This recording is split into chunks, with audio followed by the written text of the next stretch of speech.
বিশ্বনবী জনাবে রাসূলুল্লাহ সাল্লাল্লাহু আলাইহি ওয়াসাল্লাম জানা দেয়, উম্মত as-সালাতু ইমাদুদ্দিন, নামাজ হচ্ছে দ্বীনের স্তম্ভ, নামাজ হচ্ছে দ্বীনের খুঁটি। যে ব্যক্তি নামাজ পড়লো সে দিনকে ঠিক রাখলো, আর যে ব্যক্তি নামাজ পড়বে না সে দিনকে ধ্বংস করে দিল। আল্লাহর নবী বিশ্বনবী জনাবে রাসূলুল্লাহ সাল্লাল্লাহু আলাইহি ওয়াসাল্লাম একদিন সাহাবায়ে কেরামদেরকে লক্ষ্য করে বলেছিলেন, ও সাহাবায়ে কেরামরা, তোমাদের বাইরের সামনে যদি একটা ঝর্ণা থাকে, একটা কূপ থাকে, এই ঝর্ণার মধ্যে, কূপের মধ্যে যেই ব্যক্তি দৈনিক 5 বার গোসল করবে তার শরীরের মধ্যে কোনো ময়লা আবর্জনা থাকতে পারে কিনা? সাহাবায়ে কেরাম বললেন, ও আল্লাহর নবী, যেই ব্যক্তি দৈনিক 5 বার গোসল করবে তার শরীরের মধ্যে কোনো ময়লা আবর্জনা থাকতে পারে না।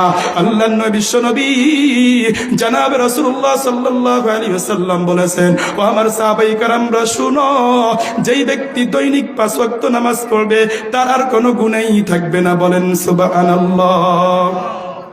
আল্লাহর রাসূল সাল্লাল্লাহু আলাইহি ওয়াসাল্লাম শীতকালীন সময় একদিন আল্লাহ রাসূল সাল্লাল্লাহু আলাইহি সাল্লাম বের হলেন, দেখলেন আল্লাহু আকবার, গাছের পাতাগুলো টপ টপ টপ টপ করে পড়তেছে। আল্লাহর নবী বিশ্বনবী জনাবে রাসূলুল্লাহ সাল্লাল্লাহু আলাইহি সাল্লাম বলেন, আবু যর তুমি এদিকে আসো, এদিকে আসো।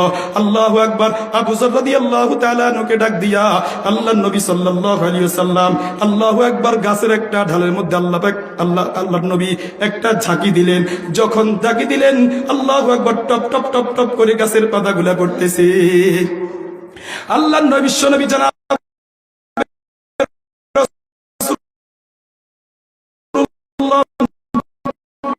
সাল্লাল্লাহু আলাইহি ওয়াসাল্লাম বলছেন, আবু যর, যে ব্যক্তি তার গুনাহগুলো, আল্লাহু আকবার, শীতকালীন সময় গাছের পাতাগুলো যেমন টপ টপ টপ টপ করে ঝরে যায়, যে ব্যক্তি নিয়মিত নামাজ পড়বে তার গুনাহগুলো আল্লাহ পাক রব্বুল আলামিন এভাবে মাফ করে দেন। কেমন?